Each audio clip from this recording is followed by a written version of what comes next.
Diceritakan ketika selesai perang Uhud, Nabi Muhammad SAW mengumpulkan para sahabat dan menanyakan satu persatu, kau mano, sehingga sampailah nanya kepada Sa'ad bin Rabi'. Nabi nanya, mana Sa'ad bin Rabi'? Sahabat pun tak ada yang tahu di mana Sa'ad bin Rabi'. Lalu Nabi nyuruh nyari. Siapa yang mau nyari? Maka waktu itu berdirilah Muhammad bin Maslamah. Mengatakan Rasulullah, biar saya yang nyari. Dicarilah oleh Muhammad bin Maslamah. Kita tengok ada banyak jenazah-jenazah yang syahid, para sahabat-sahabat yang meninggal, tapi tak ada nengok lagi wajahnya kena penuh dengan darah. Lalu Muhammad bin Maslamah kata, di mana engkau ya Sa'ad? Di mana engkau ya Sa'ad?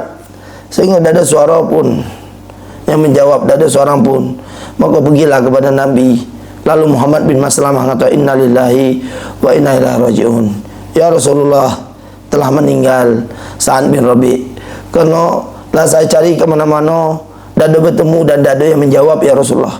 Lah saya meraraung ke mana-mana, di mana kau Sa'ad, tak ada yang jawab ya Rasulullah. Mungkin dia telah meninggal dunia ya Rasulullah. Nabi Muhammad tak puas. Lalu Nabi nanya lagi, wahai sahabat, siapa yang mau nyarikan? Dia lagi hidup apalah meninggal? Kenapa jenazahnya tak bertemu? Kena wajah para sahabat yang syahid ketika perang Uhud tersebut penuh dengan darah, sehingga tak ada yang mengenal lagi satu persatu namanya. Maka pada waktu itu berangkatlah Sayyidina Abdurrahman bin Auf. Mengatakan Rasulullah, biar saya cari di mana Sa'ad bin Rabi'. Ketika itu dicari ke mana-mana, tetapi tidak ada yang menjawab. Terakhir Abdurrahman bin Auf mengatakan, aina anta ya Sa'ad? Aina anta ya Sa'ad? Di mana kau Sa'ad? Di mana kau Sa'ad? Kau sedang dicari oleh Nabi Muhammad sallallahu alaihi wasallam. Ketika Sa'ad bin Rabi' mendengar dicari oleh Nabi Muhammad, ada yang menjawab, wahai Abdurrahman bin Auf, benarkah saya dicari oleh Nabi Muhammad? Lalu Abdurrahman bin Auf menoleh ke belakang.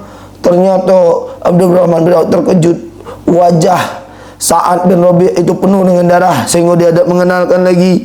Lalu dia mengatakan, apakah ini engkau wahai Sa'ad? Ya kengan wahai Abdurrahman bin Auf, kau katakan saya dicari oleh Nabi Muhammad.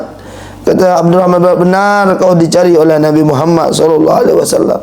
Ketika dia dicari oleh Nabi, dan lalu dia katakan, wahai Abdurrahman bin Auf, saya berikan wasiat dan nasihat untuk engkau. Kamu yang masih punya nyawa, jagolah Nabi Muhammad SAW. Kamu demi Allah, demi jiwaku yang berada di tangannya, kamu yang punya tenaga, rugi tenaga kamu tidak membela Nabi Muhammad SAW. Kamu yang punya tenaga, bela Nabi Muhammad SAW. Bercakap panjang dan lebar kepada Abdurrahman bin Auf, sehingga setelah bercakap panjang dan lebar, dia terjatuh kembali. Dan Abdurrahman bin Auf sempat menyambut dan langsung dicek, ternyata dia telah meninggal dunia. Lalu dilaporkan kepada Nabi Muhammad SAW.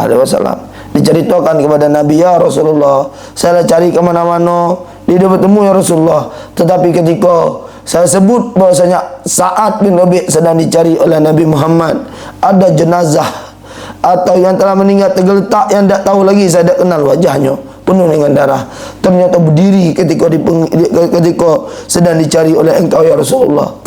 Lalu dia menceritakan, memberi nasihat dan wasiat.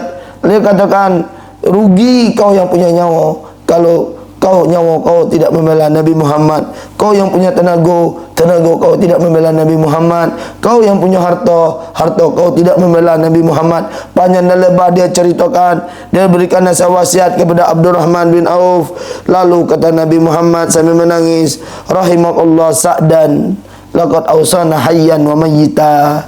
Semoga Allah menyayangi engkau ya Sa'ad. Kau kalah sahabat kami yang memberi nasihat waktu hidup dan mati.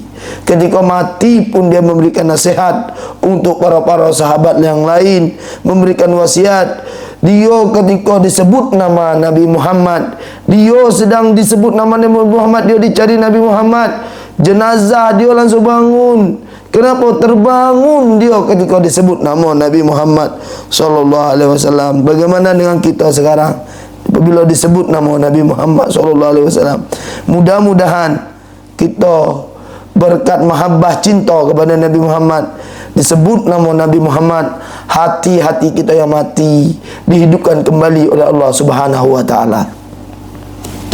Berapa menit?